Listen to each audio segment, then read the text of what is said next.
Elevo os meus olhos para os montes, de onde me virá o socorro. O meu socorro vem do Senhor que fez o céu e a terra. Salmo 121, versos 1 e 2. Ministério Pão Vivo, sempre proclamando e ensinando a palavra do Senhor. Vamos direto ao assunto. Aquele assunto palpitante. Pedro está na casa de Cornélio. Chegou a convite do mesmo, cujo convite foi uma ordenança de Deus. Eram dois povos de crenças diferentes e estranhas se encontrando. O apóstolo Pedro, ele judeu, e os judeus, seguidores da lei de Moisés, povo escolhido de Deus, povo do qual através dele veio Jesus.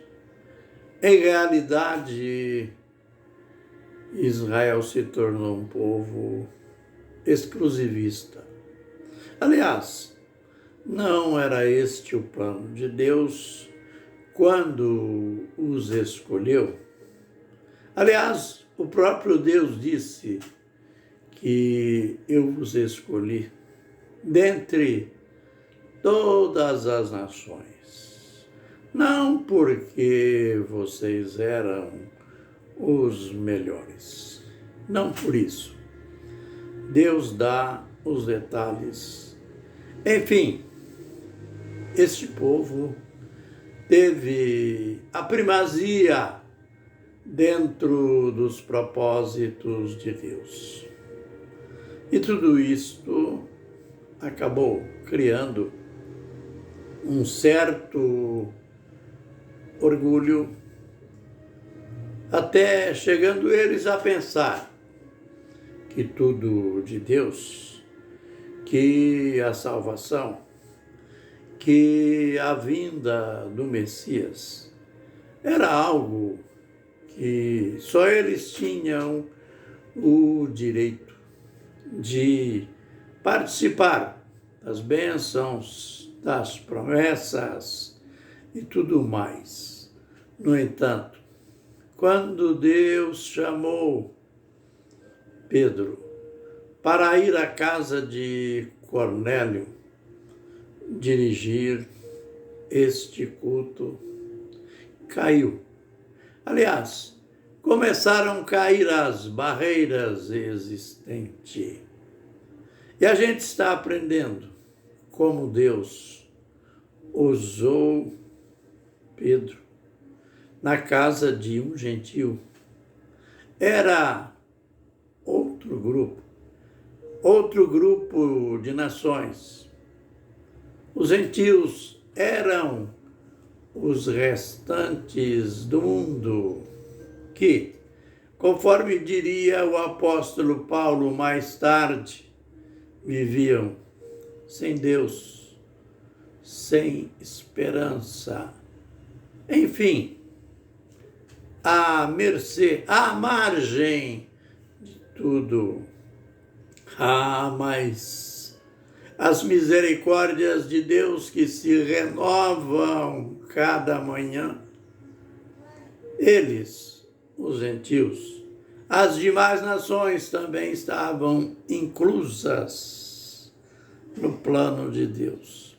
E o começo foi através dessa visita de Pedro na casa de Cornélio. E a gente está tirando boas lições, pois Pedro, sabiamente, começou a dirigir esta reunião. Cornélio, por sua vez, foi aquele homem que tinha uma uma credencial magnífica. Temente a Deus, era dado à oração, fazia esmolas e tudo isso criou-se um campo de ligações, de comunhão entre Cornélio e Deus, até que Deus enviou um anjo. Cornélio viu este anjo em visão, com a ordem para que se enviasse mensageiros à casa de Cornélio e o convidasse, pois, dizia o anjo, suas orações, suas esmolas subiram para a memória diante de Deus. E Deus viu que faltava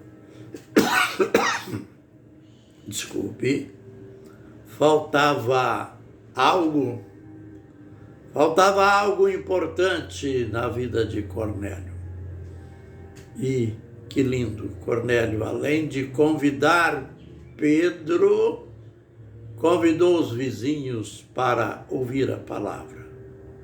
Me lembro, quando era mais jovem pregador, jovem pastor, preguei muito na zona rural. E quando era convidado, quando chegava nos sítios, nas residências, aqueles irmãos mais zelosos, eles, com muita dedicação, convidava toda a vizinhança. E lá estavam salas ou barracas feitas especialmente para o culto e cheias de pessoas que, com muita fome e com muita sede da palavra de Deus, ali estavam para ouvir a palavra do Senhor.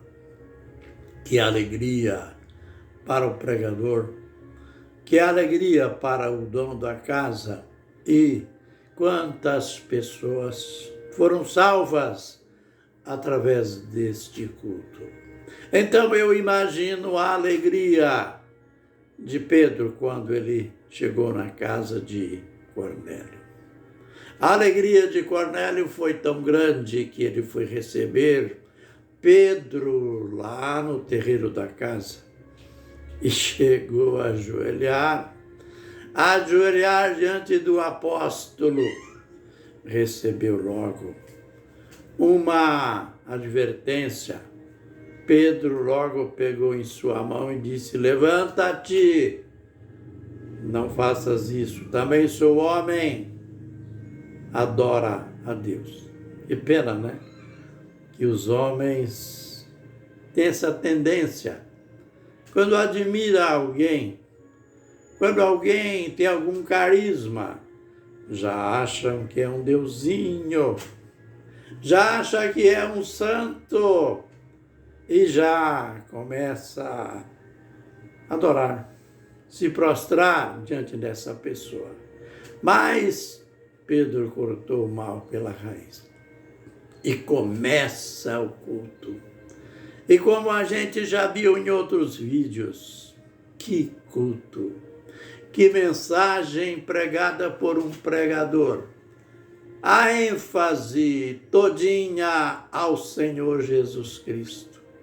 A gente já falou ontem sobre as mensagens e hoje sobre determinadas pregações cheias de rebuscos, cheias de profundidades, pregações que tocam apenas os olhos, mas não tocam os corações. A gente vai ver que Pedro apresentou Jesus. Apresentou Jesus, que é a base de tudo, apresentou de uma maneira tão detalhada. Começou dizendo que Deus não faz acepção de pessoas. mas lhe é amável, que ele ama a todos, em qualquer nação, que faz a vontade de Deus, que não pratica o mal, mas que escolheu temer a Deus. Ele começa destacando Jesus de Nazaré, aquele que foi ungido pelo Espírito Santo, e andou por toda parte fazendo bem a todos, curando a todos os oprimidos pelo diabo. E Deus era com ele, o segredo máximo. Deus era com o Jesus de Nazaré.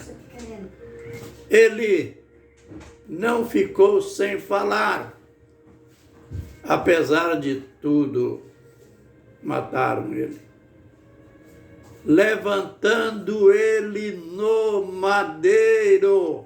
Cornélio precisava saber disso. A vizinhança de Cornélio precisava saber disso. Ah, mas aí vem o outro lado forte. Mas Deus o ressuscitou dentre os mortos. E olha, a mensagem vai se aprofundando cada vez mais, vai se intensificando. Aí ele mostra que, pelo fato de ele ter sido ressuscitado de entre os mortos, ele foi feito juiz dos vivos e dos mortos. Pedro chegou até entrar em algo escatológico. Ah, mas agora vai acontecer algo. Você já viu um pregador começar a pregar e pregar tão bem, e Deus não deixar a mensagem dele terminar? Com Pedro aconteceu isso. Diz o texto, diz o relato de Lucas, enquanto Pedro ainda falava, veio o Espírito Santo sobre todos os presentes e eles falavam em línguas. Aleluia! Culto interrompido. Aliás, mensagem interrompida. Enquanto Pedro ainda falava, a Deus, o próprio Deus, não suporta uma mensagem ungida. O próprio Deus não suporta quando criamos um ambiente espiritual, quando criamos um campo espiritual. Deus entra em ação. Deus manifesta o seu poder. E finalizando, Pedro estava acompanhado da diretoria da igreja. Pedro tinha mais 6 judeus junto com ele, como se fossem guarda-costas. E Pedro e esses homens ficaram assustados ao ver que também sobre os gentios o Espírito tinha sido derramado. Aleluia! A gente para aqui. É só o começo de uma grande história, aliás, o começo de uma grande história que a gente verá no próximo vídeo. Fiquem com Deus. Amém e amém.